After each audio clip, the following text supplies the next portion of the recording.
अजीज़ान मोहतरम भाई दोस्तों बुजुर्गों, अल्लाह रब्बुल इज़्ज़त ने इंसानियत को एक कामिल और मुकम्मल नमूना हयात देकर और अंबिया इकराम के ज़रिए से एक बेहतरीन किताब कुरान मजीद की सूरत में इनायत फरमाई है।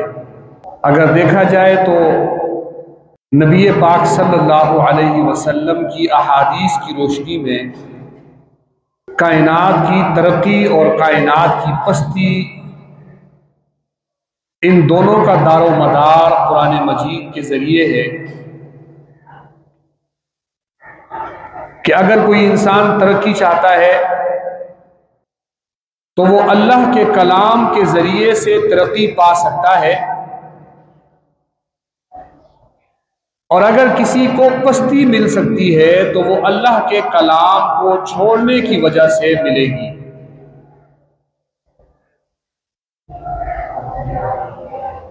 जबकि हमारा मुआशरा तो हमसे ये कहता है, हमारी जहनियत और हमारी सोच तो हमसे कहती है कि तरक्की इस दुनिया में हमने दुनिया के जरिए से हासिल की है,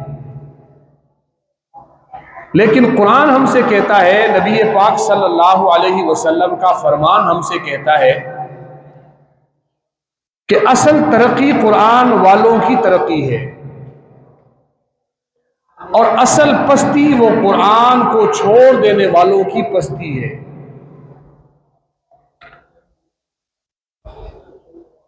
दुनियावी और जाहिरी वसाइल से और असबाब से वो लोग शुनासा ही नहीं थे जिन्हें सहाबा इकराम कहा जाता था। उन्हें ये बातें समझ में भी शायद न आती कि दुनिया में ऐसा वक्त भी आएगा कि इंसान जाहिरी इतनी तरक्की कर लेगा कि फिजाओं को छुएगा, लेकिन अगर देखा जाए तो हकीकत में जो तरक्की थी वो उन्हीं के जमानों की तरक्की थी। आज जमाने के कुछ मुल्हिदीन ने और कुछ जाहिरी नमूदो नुमाइश देखने वालों ने यह तासुर कायम किया हुआ है। वो कहते हैं हमारा जमाना बड़ा तरक्की का जमाना है और गुज़िश्ता जमाने जो थे वो पस्ती के जमाने थे, जबकि हकीकत ऐसी नहीं है। हकीकत कहती है कि तरक्की जहनों की तरक्की होती है और पस्ती भी जहनों की पस्ती होती है। नबी पाक सल्लल्लाहु अलैहि वसल्लम ने अपना जमाना जैसा पाया और जिस तरह आपने सहाबा इकराम की जमात तैयार फरमाई, इन नबी के जमाने को और सहाबा इकराम के नमूने को, उनकी जिंदगियों को पढ़ा जाए तो ये बात खुलकर सामने आ जाती है कि वो जमाना जहनों की तरक्की का जमाना था, वो जमाना माशरे की तरक्की का जमाना था। आज जमाना जाहिरी नमूदो नुमाइश का जमाना रह गया है, वरना हकीकत में ये कोई तरक्की याफ्ता जमाना नहीं है। ये लोग जो इस्लाम के मुखालिफीन हैं, जो इस्लाम को मानने को तैयार नहीं है, अल्लाह के सामने अपना सर टेकने को, सर झुकाने को तैयार नहीं है, अगर इन लोगों को कुरान मजीद की तरक्की से इख्तिलाफ ना होता, अगर ये कुरान मजीद को समझ पाते, इतना तो इन्हें भी पता है कि कुरान तरक्की वाली किताब है, इतना इन्हें भी पता है कि कुरान इंसान को बुलंद करती है। हदीस में आया इन्नल्लाह यरफ़उ बिहाज़ल किताबि अक़वामन, अल्लाह इस किताब के जरिए से कुछ कौमों को तरक्की अता फरमाता है और अल्लाह इसी किताब को छोड़ने की वजह से कुछ कौमों को पस्ती का शिकार कर देता है। अगर काफिरों को यह बात दिली तौर पर समझ में आ जाती, वो मान जाते, तो वो भी दुनियावी तरक्की पा सकते थे और आखिरत की तरक्की भी पा सकते थे, लेकिन उन्हें जिद और इनाद की वजह से समझ में आने के बावजूद भी वो इस बात को मानने को तैयार नहीं है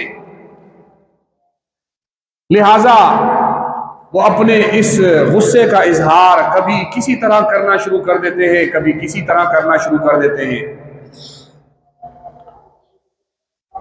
कुछ अरसे से दुनिया के काफिर मुल्कों में ये बात देखने में आ रही है कि कहीं मुल्की सतह पर और कहीं अफरादी सतह पर, कहीं जमाती सतह पर, कहीं कुछ मजहबों के मानने वाले लोग कुरान मजीद की तौहीन का इर्तिकाब करते हैं, कुरान की गुस्ताखी का इर्तिकाब करते हैं। इस्लाम में अल्लाह रब्बुल इज्जत ने मिजाज में तरक्की रखी है। हमें किसी से जलने की और हसद की जरूरत नहीं है। इस्लाम सारी साबिका किताबों को मानता है, सारे साबिका पैगंबरों को मानता है और उनकी इज्जत और एहतराम को भी तस्लीम करता है। और ये अकीदा हमारा मौजूद है, हमारे ईमान में ये बात बुनियादी तौर पर शामिल है। आमनतु बिल्लाहि व मलाइकतिही व कुतुबिही, अल्लाह की सारी किताबों पर ईमान लाना जरूरी है।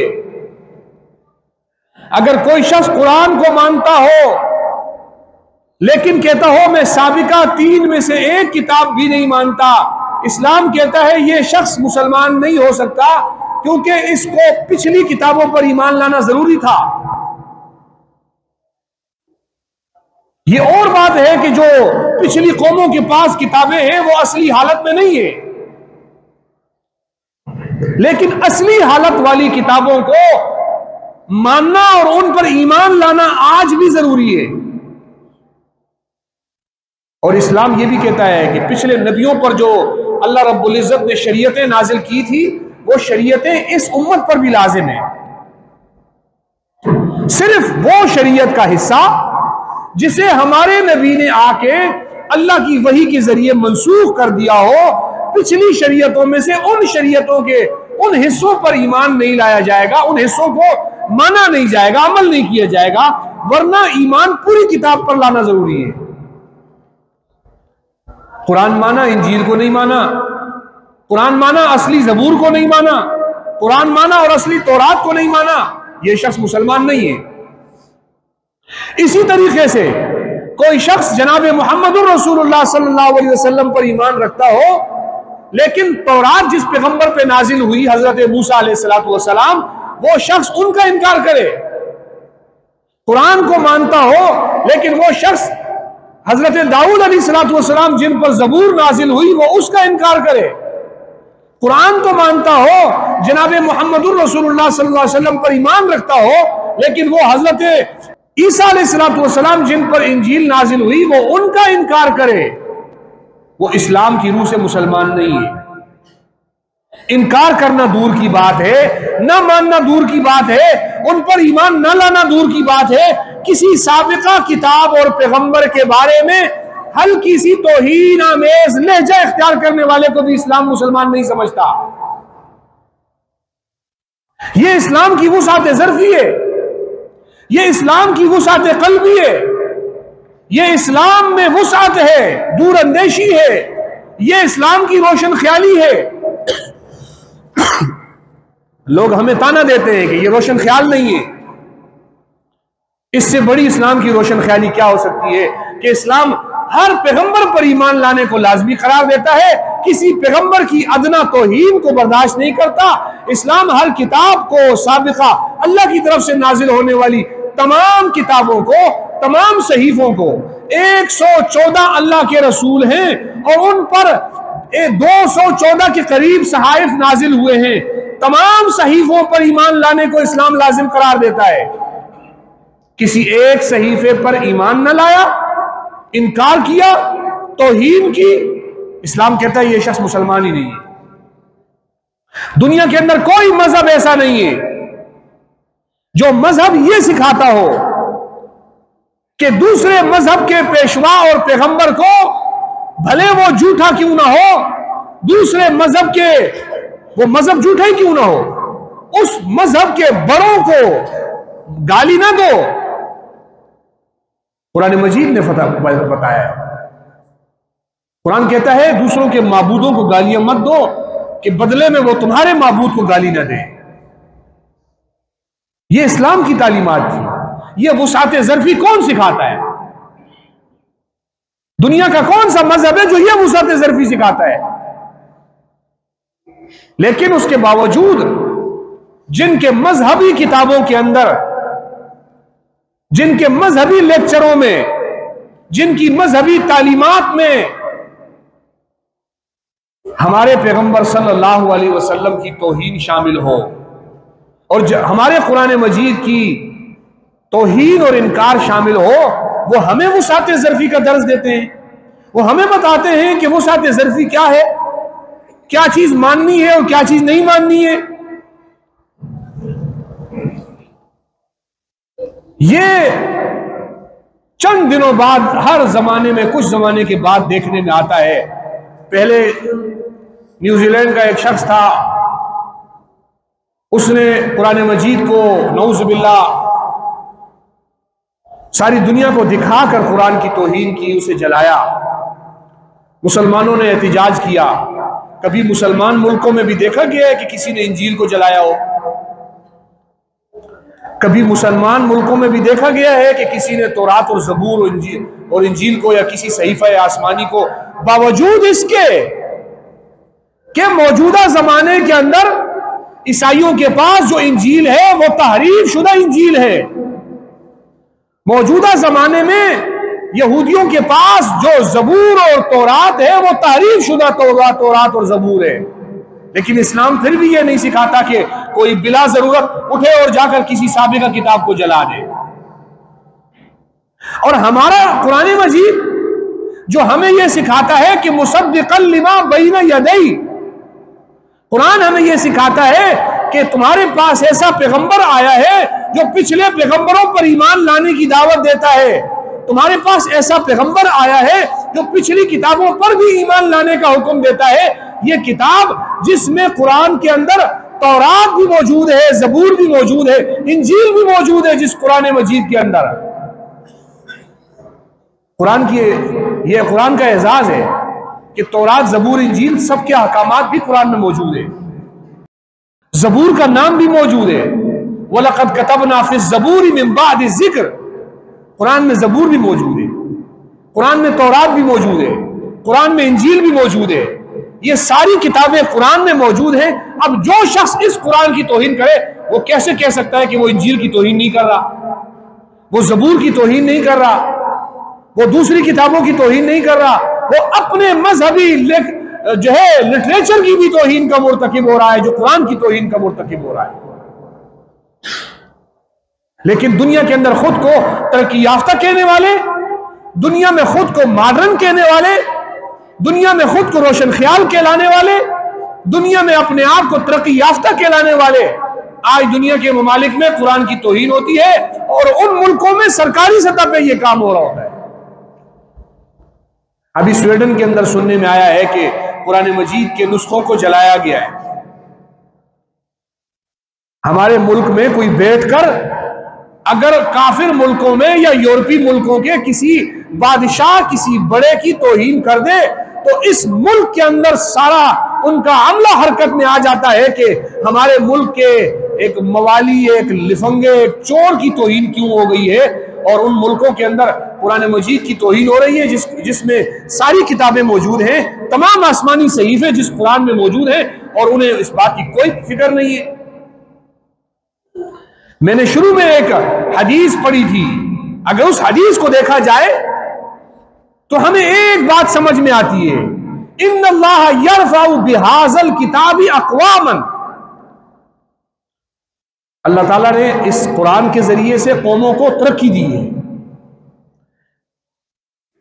ये हमारे कुरान की तौहीन करके दुनिया को बता रहे हैं कि ये हमारी तरक्की से जल रहे हैं। इन्हें कुरान की तरक्की हजम नहीं हो रही, इन्हें कुरान की रिफात और बुलंदी और कुरान वालों की रिफात और बुलंदी हजम नहीं हो रही।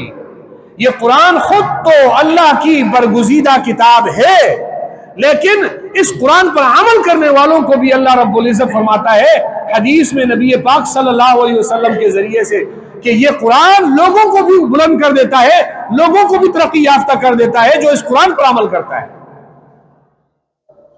और उनके सामने इसकी मिसालें मौजूद है। वो अंधे नहीं है, पढ़ा हुआ है उन्होंने तारीखों को। वो कहते हैं ये कौन लोग थे, खुद न थे जो राह पे औरों के हादी बन गए, कि जिन्होंने सहाबा इकराम की जमात जो खुद गुमराह इस्लाम से पहले, जो खुद गलत रास्ते पे थे, कुरान पर अमल किया तो वो दूसरों के राहबर बन गए, दूसरों के रहनुमा बन गए, दूसरों के लीडर बन गए, दूसरों को रास्ता दिखाने वाले बन गए। उन्हें यह बात मालूम है वो यही कुरान था जिसने अब्दुल्ला को उठाया, नबी पर कलमा पढ़ने के बाद उस अब्दुल्ला को अबू बकर सिद्दीक बना दिया। यही कुरान था जिसने अबू कुहाफा के बेटे को खलीफा बिला फसल का मकाम और मनसब अता फरमा दिया। यही कुरान था जिसने मक्का के एक फर्द को, मक्का के एक शख्स को अपनी बेदीनी से निकालकर वो नबी पाक सल्लल्लाहु अलैहि वसल्लम का खलीफा बना दिया। यही वो कुरान था जिसने हजरत उमर को, जिसे चचा कहा करता था तुझे बकरियां चरानी नहीं आती, उस उमर को तरक्की देकर उम्मत का पेशवा बना दिया, नबी का खलीफा सानी बना दिया, उम्मत का रहनुमा बना दिया, पूरे दुनिया के बर्रे आज़मों पे इस्लाम लहराने वाला, इस्लाम फैलाने वाला बना दिया। यही वो कुरान था जिसने तरक्की करके हजरत उस्मान गनी को कामिल बाहया बना दिया। यही वो कुरान था जिसने उस्मान गनी को जो है वो इस तनज़्ज़ुली से उठाकर तरक्की पर लेकर आया। यही वो कुरान था जिसने इब्ने अफ़ान को तनज़्ज़ुली से निकालकर नबी की दो बेटियां जिसके घर में आ गई और दोनों फौत हो गई हैं। नबी पाक सल्लल्लाहु अलैहि वसल्लम फरमाते, उस्मान अगर मेरी 10 बेटियां होती मैं तुझे एक के बाद दीगर निकाह में दे देता, तेरे जैसा हयादार किसी को दामाद मिले तो मिले कहां। यह कुरान की तरक्की थी जिसने अबू तालिब के बेटे को अलीउल मुर्तजा बनाया। यह कुरान की तरक्की थी जिसने मक्का में एक छोटे से बच्चे को जो अभी इस्लाम कबूल करने के उम्र में भी नहीं पहुंचा था, कि जिन पर नमाजें फर्ज न हो, उस अलीउल मुर्तजा को हैदर कर्रार बनाया। यह कुरान था जिसने 313 को बदर के मैदान में खड़े होकर 1000 जंगजुओं पर जो है वो फतह याबी दी थी। यही वो कुरान था जिसने फिर फतेह मक्का दिया। यही कुरान था जिसने उन सहाबा को तरक्की करवा के ऐसे मकाम पे पहुंचाया कि फिर गरम रेत पर लेटने वाला बिलाल, जिसके सीने पर पत्थर रखकर दुश्मनान दीन उन्हें दबाने की कोशिश करते थे कि अब बिलाल के सीने पे पत्थर रख देंगे, नीचे से उसे जमीन की गर्माहट लगेगी, नीचे से अंगारों की गर्माहट, ऊपर से पत्थर का जोर, बिलाल दबकर पिस जाएगा। उस बिलाल को रब ने वो तरक्की दी है कि नबी मेराज से वापस आके कहते हैं, मैंने जन्नत के आगे गुजरते हुए जन्नत में कदमों की आहट सुनी थी तो बिलाल हबशी की सुनी थी। वो तरक्की किसने दी थी? उस बिलाल को उन पत्थरों के नीचे से, उन जो है अंगारों के ऊपर से उठाकर रब ने वो तरक्की दी है कि नबी मेराज से वापस आकर सुबह मस्जिद में पहुंचते हैं, एक लम्हे में मेराज हो गई थी। फजर की नमाज के बाद बिलाल को बुलाते, बिलाल इधर आ, तू करता क्या है? कि मैं जन्नत के दरवाजे से गुजरा तो अंदर मुझे कदमों की आहट की आवाजें आ रही थी। मैंने जिब्राइल से पूछा किसकी आवाज है? कहने लगे बिलाल घर से निकला है, उसके कदमों में, पांव में चप्पल है, उन चप्पलों की आवाज आ रही है, वो मस्जिद नबी में अजान देने जा रहा है। वो बिलाल चल जमीन पर आए और वो हबशा से आया हुआ काला बिलाल, दुनिया के सारे काले जिसकी कदमों पे कुर्बान हो जाए, दुनिया का सारा हुस्न जिसके कदमों की खाक पे कुर्बान हो जाए, दुनिया का सारा जमाल जिसके रंग पे कुर्बान हो जाए, वो बिलाल ने क्या तरक्की पाई इस कुरान के जरिए से। बिलाल ने कहा बहुत सारे काम थोड़ी करता हूं। बिलाल ने नबी को यह नहीं कहा या रसूलल्लाह मैं आपका सहाबी हूं इसीलिए कदमों की आहटों की आवाज आ रही थी, मैं बहुत पक्का नमाजी हूं इसलिए मेरे कदमों की आहट की आवाज आ रही थी, कुरान बहुत पढ़ता हूं इसलिए कदमों की आहट की आवाज आ रही थी, मैं बड़ा नेक दीनदार हूं इसलिए आवाज आ रही थी। बिलाल कहता है या रसूलल्लाह वजू करता हूं तो वजू के बाद 2 रकात नफिल पढ़ता हूं। बताओ जिनके नफलों में यह ताकत हो कि उनके कदमों की आहट उसकी वजह से जन्नत में आए, उनकी मकाम सहाबियत का क्या आलम होगा? उनके मकाम सहाबियत का कोई मुकाबला कर सकता है? रूम से आने वाला सुहैब वो नबी का कैसा गुलाम बनता है? घर वाले घर से निकलते हुए कहते हैं कपड़े उतार के जाओ, इस घर के कपड़े भी नहीं पहन सकते हो, इस मोहम्मद रसूलुल्लाह सल्लल्लाहु अलैहि वसल्लम पर ईमान लाओगे तो। लेकिन रब ने क्या तरक्की दी, उस तरक्की का मुकाबला कोई नहीं कर सकता। नबी का एक दीवाना है, हबशा में रहता है, नबी से मिलने की बड़ी चाहत है, मिल नहीं पाता। खत लिखता है, या रसूलल्लाह मिलना बड़ा चाहता हूं, आपको देख नहीं पाता, मिल नहीं पाता। मुल्क की बादशाहत मेरे पास है, मुल्क की बागडोर मेरे पास है, सफर हजारों मील का है, मुलाकात का मौका नहीं है। इसलिए मैं सहाबा को कहता है, जाओ पैगंबर को कह दो मैं अनदेखा तुम पर ईमान लाता हूं। सहाबा नबी के पास आके कहते हैं, हबशा का बादशाह नजाशी आप पर ईमान ले आया, पीछे से एक पैगाम आता है, नजाशी का इंतकाल हो गया।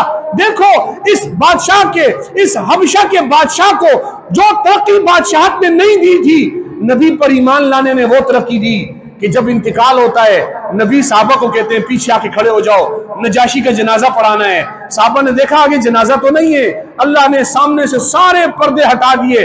हबशा में नजाशी का जनाजा पड़ा हुआ है, नबी के और उस जनाजे के बीच में से सारे पर्दे हटते हैं, मदीना में खड़े होकर नजाशी का जनाजा पढ़ाया जा रहा है। यह तरक्की है। लाओ ना कोई ऐसी तरक्की भी तुम हमारे सामने पेश करो। क्या तरक्की तुमने की है बादशाहतों के बावजूद? क्या तुमने तरक्कियां की हैं सदारतों के बावजूद? क्या तुमने तरक्कियां की हैं वजारत उज़्मा के बावजूद? तुम दुनिया के बादशाहों के कदम चाट चाट के, खैरातें मांग मांग कर, सदके मांग मांग कर, चंदे मांग मांग कर तुम अपना रोजगार चलाते हो। जाओ देखो उस उमर को कि जिस उमर को बकरियां चलानी नहीं आती थी, कैसर और किसरा के तख्त और ताज उसके कदमों में पड़े हुए थे, उमर उसे यूं ठोकर मारता था और कहता था कि मोहम्मद के गुलामों की इतनी बड़ी शान है कि उनके सामने इन तख्त और ताज की कोई कदर और कीमत नहीं है। कौन सी बादशाहत ने हमें तरक्की दिखाई है? दुनिया की वजारतों ने हमें क्या दिया है? आज तख्त पर है, आज तख्त पर है तो कल फांसी के तख्ते पे चढ़ा हुआ है। आज बादशाहत में है, कल मुल्क से बदर हुआ है, मुल्क बदर हुआ है। आज वो हमारे ऊपर मुक्के सीधे करता है, कल वो दूसरे मुल्कों में जाके पनाहें लेके बैठा हुआ है। ये तुमने तरक्की की। जाओ अबू हुरैरा से पूछो, अबू हुरैरा वो कतान का कपड़ा लेकर नाक साफ करने लगता है, रो पड़ता है। किसी ने पूछा अबू हुरैरा क्यों रोता है? कहता है रोता इसलिए हूं कि मैं मक्का में होता था, मैं मस्जिद के बाहर आके खड़ा हो जाता था कि कोई सहाबी बाहर निकलेगा वो मुझे कहेगा अबू हुरैरा चल घर जाके मेरे साथ खाना खा, लेकिन मैं किसी के सामने अपनी भूख का इजहार नहीं कर सकता था, भूख से निढाल हो जाता था। सारा दिन रात नबी के सामने बैठकर नबी की हदीसें लिखता रहता था। याद रखो अबू हुरैरा रजी अल्लाह तआला अन्हु ने नबूवत के सिर्फ 2-3 साल पाए हैं, लेकिन सहाबा में सबसे ज्यादा नबी की हदीसें लिखने वाले सहाबी का नाम अबू हुरैरा है। ये अबू हुरैरा रजी अल्लाह तआला अन्हु कतान के कपड़े से नाक साफ करते हुए रोते हैं। पूछते क्यों रोते हो? कहते रोता इसलिए हूं, आज कतान के कपड़ों से अबू हुरैरा नाक साफ कर रहा है, कल यही अबू हुरैरा मक्का के मस्जिद के बाहर खड़ा हुआ बेहोश होकर गिर जाता था। लोग, कोई आता था, कोई टोट का इस्तेमाल करता था, कोई कहता मिर्गी हो गई है, कोई कहता था बेहोश हो गया, कोई कहता कोई कुछ। हजरत अबू हुरैरा फरमाते हैं खुदा की कसम ना अबू हुरैरा को मिर्गी हुई थी, ना अबू हुरैरा किसी और वजह से बेहोश होता था। इसके पास खाने को कुछ नहीं था, 3-3 दिन भूखा रहने की वजह से अबू हुरैरा मस्जिद हरम के बाहर बेहोश होकर गिर जाता था। खाने को कुछ नहीं था इसलिए गिरता था। आज इस्लाम ने तरक्की दिखाई, अबू हुरैरा भी कतान के कपड़े से नाक साफ कर रहा है। यह तरक्की किसने दी? ये उन चरवाहों को जिन्हें बकरियां चरानी नहीं आती थी, इस कुरान ने तरक्की देकर दुनिया के अंदर 22 लाख मुरब्बा मील पर इस्लाम का फातेह हजरत उमर इब्ने खत्ताब बनाया। 40 लाख मुरब्बा मील पर हुकूमत करने वाले हजरत अमीर मुआविया रजी अल्लाह तआला अन्हु बनाया। यह इस्लाम की तरक्की थी। और मैं एक बात और बताया करता हूं, दुनिया ने तरक्की की तो क्या तरक्की की? तुमने जहाज बनाए, तुमने हवाओं में फिजाओं में सफर किए, तुमने समुद्रों को चीरा, तुमने समुद्रों में रास्ते बनाए, तुमने ये तरक्की की। समंदर के अंदर लाखों रुपए लगाया और समंदर के अंदर से रास्ता बना दिया। वाह, हम देखो कितने तरक्की याफ्ता मुल्क हैं। मूसा अलैहिस्सलातु वस्सलाम तुम्हें याद नहीं आते? कितने पैसे लगाए थे फिरौन से जब निकले, अल्लाह ने कैसा समुद्रों को उनके लिए यूं हदीस में आता है समंदर बीच में से फटकर यूं खड़ा हो गया जैसे इधर भी एक बहुत बड़ा पहाड़ हो और इधर भी एक बहुत बड़ा पहाड़ हो। पानी अपनी रवानी जो है वो रवा था, चल रहा था, लेकिन उन पैगंबर के मानने वालों के लिए ऐसा रास्ता बनाया कत्तौदिल आज़ीम। कुरान कहता है ऐसे जैसे बड़े बड़े पहाड़ साइडों पे खड़े हुए। ये तरक्की इन लोगों ने की थी। हजरत उमर रजी अल्लाह तआला अन्हु मस्जिद नबवी में मिंबर पे बैठे हुए हैं और मिंबर से आवाज लगा कर कहते हैं, या सारिया अल जबल। हजारों मील की मसाफत पर हजरत सारिया फारस के इलाकों में जंग लड़ रहे हैं। उस जंग में हजरत सारिया के पीछे से दुश्मन ने हमला कर दिया पहाड़ की तरफ से। हजरत उमर के सामने से अल्लाह ने सारे पर्दे हटाए। हजरत उमर ने खुद मुशाहिदा करके हजरत सारिया को आवाज देकर कहा, सारिया पहाड़ देखो, पहाड़ की तरफ से दुश्मन तुम्हारे ऊपर हमला कर रहा है। हजरत सारिया गए, दुश्मन पर हमला किया, दुश्मन को तहस नहस किया। जब हजरत उमर से पूछा गया, कहा अल्लाह ने सारे पर्दे हटा दिए थे, मैंने आवाज दी, सारिया ने सुन ली। हजरत सारिया से पूछा गया, तुम वहां पर बैठे हुए थे, तुम्हें आवाज आई नहीं आई? वो कहता है हम दुश्मन से लड़ रहे थे, पीछे से हजरत उमर की आवाज आई, सारिया पहाड़ को देखो। मैंने पीछे देखा, दुश्मन हमला कर रहा था, मैंने दुश्मन को तहस नहस कर दिया। आज तुमने तरक्की की तो क्या तरक्की की? तुम्हारे पास वसाइल न हो, असबाब न हो, तुम्हारे पास ये मोबाइल न हो, तुम्हारे पास ये छोटे छोटे आलात न हो, तुम्हारे पास ये आलात न हो, तुम अपनी आवाजों को यहां से वहां तक नहीं पहुंचा सकते। इस मजमे के अंदर आज कितने लोग बैठे हैं, 100-200 लोगों में। मैं अपनी आवाज पहुंचाने के लिए भी इस आले का मोहताज हूं। नबी पाक सल्लल्लाहु अलैहि वसल्लम ने हज्जतुल विदा के मौके पर तकरीर फरमाई, कोई स्पीकर और माइक नहीं था। 1.5 लाख, एक रिवायत के मुताबिक 2.5 लाख के मजमे में अल्लाह ने नबी की आवाज को पहुंचाया था। लाओ ना ऐसी तरक्की हमें दिखाओ। तुम्हारे पास क्या तरक्की है? तुमने हवाओं में उड़ के समझा तुम तरक्की कर ली, तो ये तरक्की तो तुमसे बहुत हजारों साल पहले कौवों और चीलों ने भी कर ली थी। अगर तुमने समुद्रों में तैर कर ये समझ लिया कि तुमने तरक्की कर ली, तुमसे बहुत पहले मछलियों और मगरमच्छों ने भी पानी में तैर कर, मेंढकों ने भी तरक्की कर ली थी। कोई तरक्की तुमने नहीं की। तरक्की करके दिखाओ। तो हमें सहाबा सामने हैं, देखो सहाबा को उन जैसी तरक्की करके दिखाओ जो अल्लाह के लिए दुनिया में भी बुलंद हो गए और उन्होंने इस्लाम की सरबुलंदी के लिए भी अपना सब कुछ कुर्बान करके दिखा दिया। इस्लाम तरक्की देता है तो ऐसी देता है कि क़यामत का दिन होगा, नबी पाक सल्लल्लाहु अलैहि वसल्लम हौज़े कौसर पे जमा होंगे, मुसलमान पानी पीने आ रहे होंगे, नबी के हाथ से कटोरे पानी के लेकर तकसीम करने के लिए सहाबा इकराम खड़े होंगे। अबू बकर के हाथ में, उमर के हाथ में, सहाबा के हाथ में वो कटोरे होंगे, नबी से लेंगे, उम्मत को पिलाएंगे। तब उस मौके पे पता चलेगा तुम्हें असली आंखें खुलने के बाद की तरक्की की तो किसी की किसने है।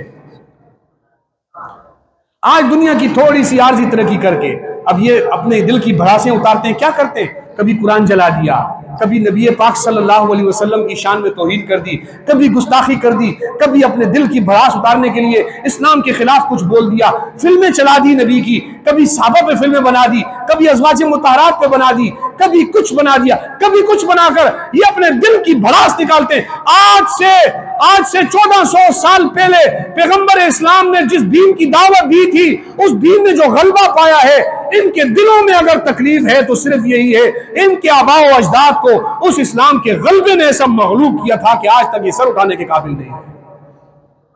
इसलिए हदीस का दूसरा जुमला भी है, वयज़उ बिही आखरीन। कुरान को छोड़ने वाले वो पस्ती का शिकार होते हैं। हम अगर किसी जगह पस्ती का शिकार हो जाते हैं तो हमें अपने गिरेबानों में झांकना चाहिए। हम जरूर भी जरूर कुरान को छोड़ बैठे होते हैं और इस कुरान को छोड़ने की वजह से हमें तनज़ुली देखनी पड़ती है, हमें पस्ती देखनी पड़ती है। आज अगर मुसलमान इस कुरान को फिर थाम ले, नबी का दामन पकड़ ले, सहाबा के नक्शे कदम पर चलने लग जाए, तो आज भी सहाबा इकराम जैसी मदद इस उम्मत के लिए भी नाजिल हो सकती है। या बातिल को शक मुफ्ती नजीबुल्लाह उमर, दाशिए दीन हक मत नजीबुल्लाह उमर, या बातिल को शक मुफ्ती नजीबुल्लाह